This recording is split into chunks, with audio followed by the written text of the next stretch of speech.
Bienvenue à notre capsule Espérance qui vous vient toujours de la maison du Renouveau.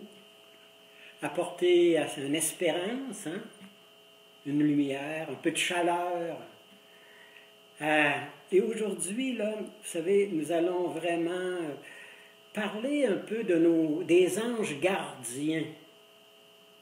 Le rôle indispensable des anges gardiens dans notre monde aujourd'hui, encore plus que jamais. On va s'inspirer de l'Évangile du jour, le jeudi saint. On est dans la grande semaine sainte. On s'inspire de l'Évangile où Jésus a partagé la coupe, a partagé le pain, a partagé sa joie, sa lumière d'être avec les siens. Et on lit ce texte-là où il nous dit qu'il faut laver les pieds les uns des autres. Avant, c'est en Saint Jean au chapitre 13, verset 1 et suivant. Avant la fête de la Pâque, Jésus, sachant que son heure était venue, l'heure de passer de ce monde au Père, lui qui avait aimé les siens qui étaient dans le monde, il les aima jusqu'à l'extrême.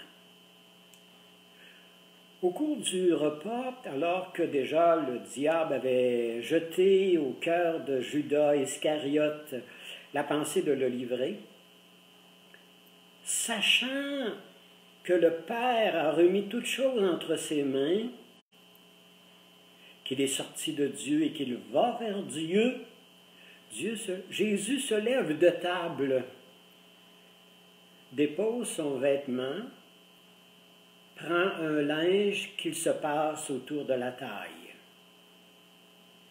Il verse ensuite de l'eau dans un bassin et commence à laver les pieds de ses disciples et les essuyer avec un linge qu'il s'était passé à la ceinture. Il arrive à Simon-Pierre et lui dit,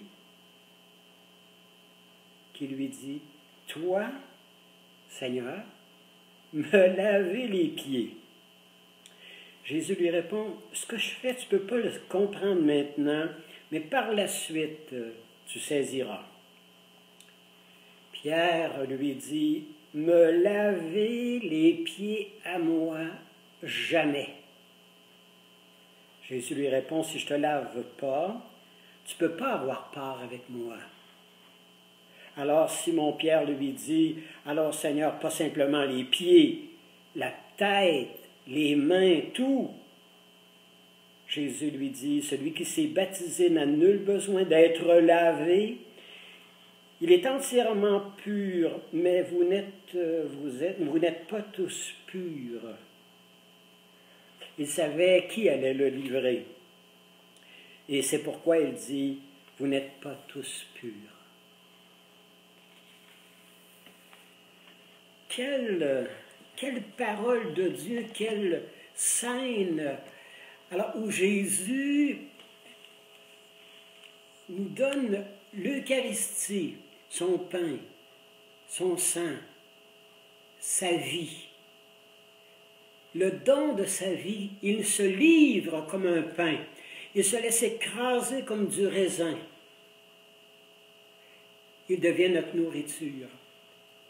Et pendant qu'il vit ce repas plein d'émotions, plein de tendresse, d'affection de la part de Jésus, qui se sent tellement proche de ses amis dans ce moment important, tournant de sa vie, Jésus nous dit, c'est pas simplement mon pain que je vous donne, ma vie que je vous donne, le vin, tout mon être que je vous donne, mais je vous invite à vous laver les pieds les uns les autres. Et aujourd'hui, c'est surtout sur cet aspect-là que nous allons un peu réfléchir. Et pour plonger, j'aimerais ça prendre un témoignage. C'est l'histoire d'Hélène K., dont elle a écrit le récit de son expérience. Et elle va nous raconter la joie d'être soignée bellement, dignement. La joie que des gens soient des anges gardiens pour elle. Des gens qui sont comme des colombes, alors qui répandent la paix autour d'eux. Hélène K., elle raconte comment elle a été complètement rejetée par sa mère depuis sa naissance.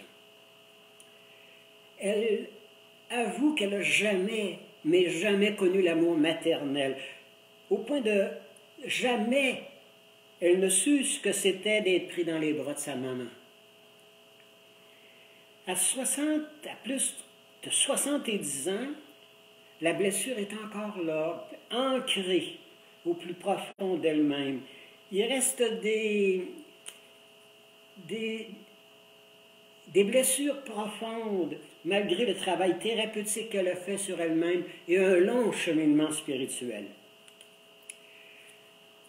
Un peu plus que 70 ans, elle est atteinte d'un cancer très avancé et elle doit subir des traitements qu'elle savait que ces traitements-là seraient très difficiles, très douloureux.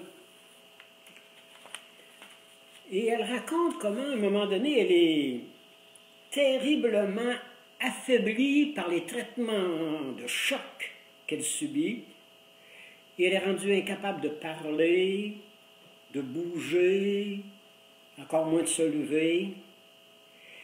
Elle est brûlée au plus profond de ses entrailles par les rayons X, par le traitement agressif, et elle sent soudain qu'elle est en train de se vider dans ses draps, totalement impuissante face à la situation.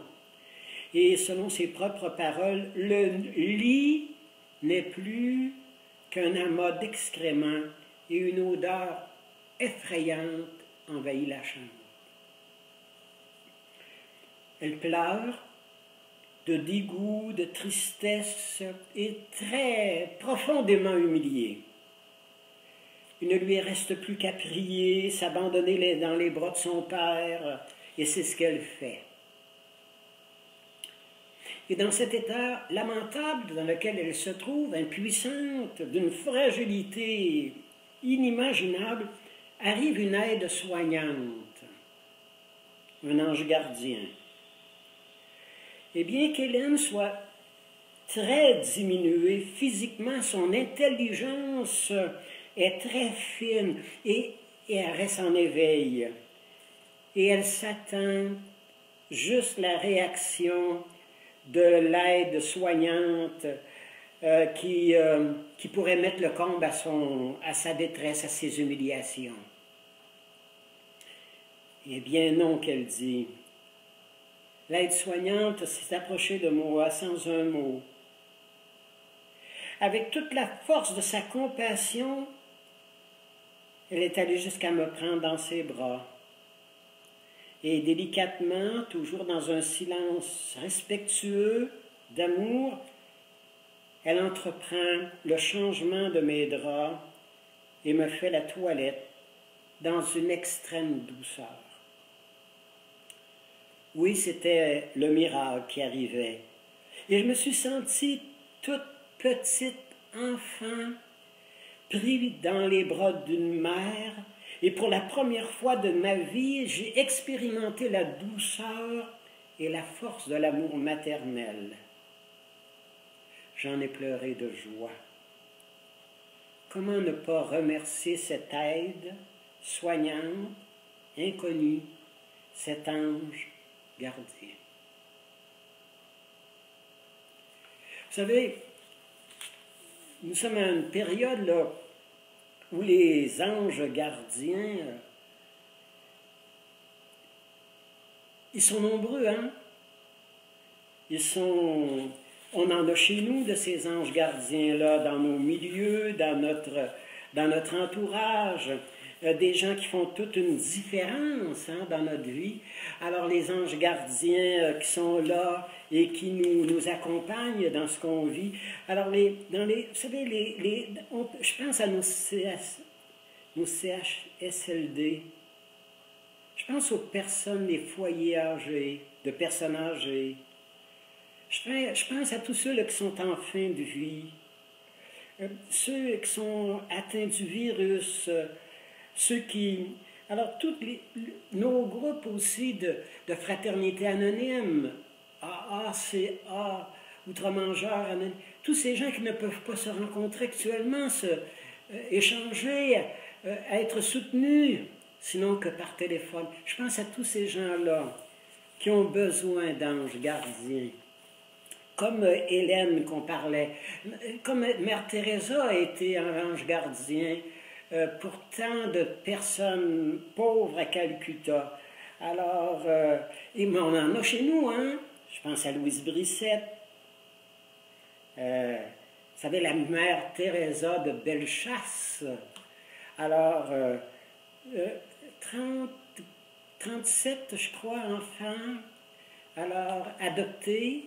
Une grande famille. Hey, je pense à Gilles Keg, à Québec, dans le quartier Saint-Sauveur, alors avec ses pauvres de la ville, Rose Dufour, la maison des prostituées, Judy Richard et Yvon Deschamps, avec le Chaînon, Louis Morissette et Véronique Cloutier, avec leur maison pour les personnes autistes.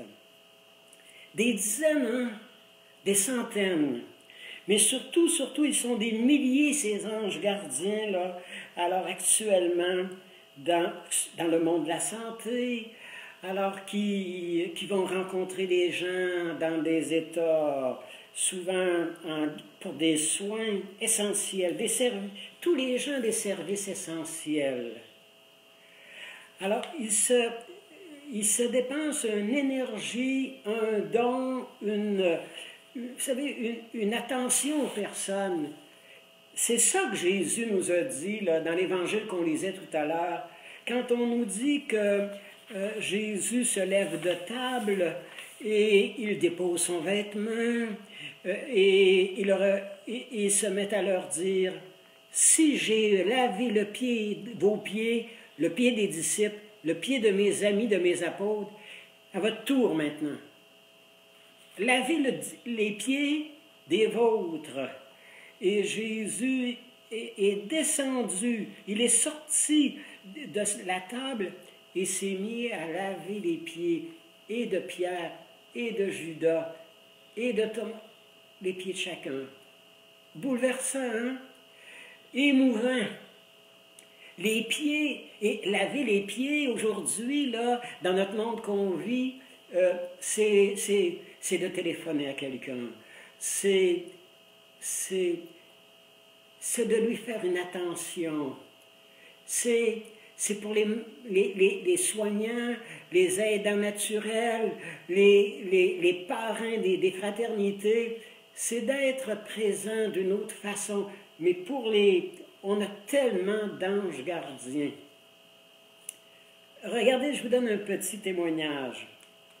Il s'agit d'un homme, un pianiste, un grand pianiste, alors qui donne un concert, alors une foule, vous savez, une foule de gens, des auditeurs très attentionnés, des gens qui aiment la grande musique, ils jouent la nocturne de Chopin, alors du Beethoven, un grand concert de toute beauté. Et après 20 minutes du concert, il y a un enfant qui se lève de la salle.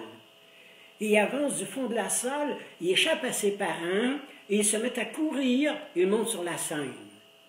Il devait se dire, si le monsieur est capable de jouer si bien de la musique, et qu'il est capable qu'on applaudit, pourquoi qu'on ne m'applaudirait pas moi? Et il est allé s'asseoir, juste à côté du pianiste. Distrait, un peu vraiment dérangé par la présence de l'enfant qui se met à jouer ses petites notes sur le clavier et tout sonne faux. Que va faire l'artiste? Il va lui donner un coup de coude pour l'envoyer se promener. Il va regarder durement les parents de venir le chercher. Non. Il a l'intuition, une façon élégante d'ouvrir son bras, de prendre l'enfant par l'épaule et de le coller contre lui. Et il met la main de l'enfant sur le piano et il lui fait faire des touches très, très, très douces, très, très, très fines. Et à un moment donné, on voit que l'artiste, au lieu de continuer sa sonate à Chopin, il se met à partir des fausses notes de l'enfant et il se met à jouer et toujours en tenant la main de l'enfant, il joue une nouvelle composition à partir des fausses notes. Cet artiste-là, vous savez, il n'est plus simplement un artiste, mais il est un virtuose. Il est quelqu'un, et c'est ça être aidant naturel. C'est ça être des personnes qui accompagnent les gens. C'est le service là, de laver les pieds là, à nos gens, là où on est des laveurs de pieds, des soignants. Là où on est, à un moment donné, c'est comme si on prenait ces êtres fragiles, blessés par l'épaule, et qu'on les serrait sur notre cœur. Et ensemble, lui, moi, vous, on va composer une nouvelle symphonie. Une symphonie qui va se répandre à travers le monde. Car actuellement, si on observe comme il faut ce qui se passe, on l'entend, la symphonie des soignants, des gens de la santé, des gens qui rendent des services essentiels. On l'entend, cette symphonie-là, et elle nous touche le cœur, et on doit leur dire comment ça nous impressionne et comment il nous étonne. Eh bien, on va prendre un très, très beau texte, alors qu'on va écouter. Alors, c'est et après, nous aurons le chant, bien sûr, là, qui va nous aider à laisser descendre la parole. Et, vous savez, de Robert Lebel. Alors, sur cette... Servir à la table, se passer le tablier, alors, et rendre les gens heureux, et se faire proche de ceux qui ont besoin. Un texte de François d'Assise.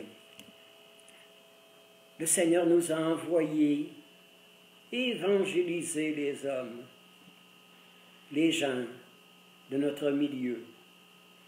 Mais est-ce que vous avez déjà réfléchi à ce que veut dire évangéliser les gens? C'est pas simplement leur dire que Jésus les aime, que Dieu est avec eux. C'est pas simplement de le dire, mais il faut le penser réellement.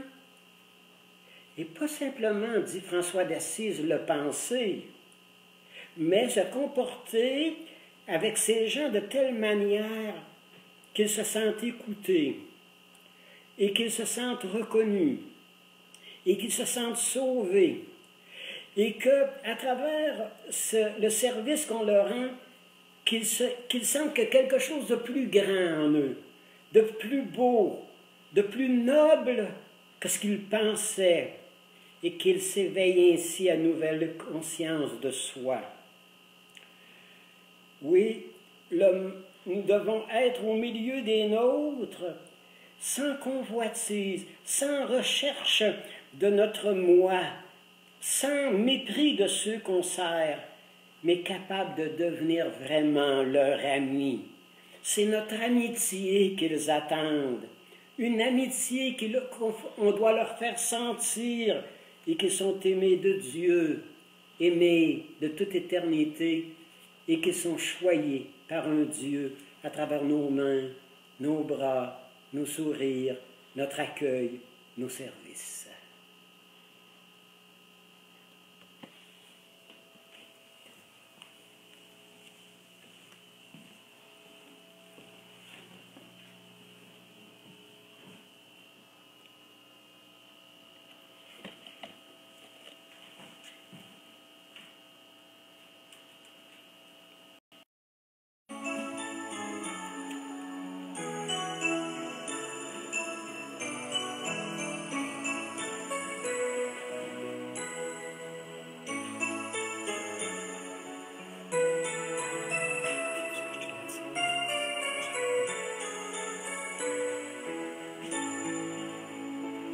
comme lui savoir dresser la table, comme lui nouer le tablier, se lever chaque jour et servir par amour, comme lui, offrir le pain de sa parole aux gens qui ont faim de bonheur, être pour eux les signes du royaume au milieu de notre monde, comme lui savoir dresser la table, comme lui nouer le tablier, se lever chaque jour et servir par amour, comme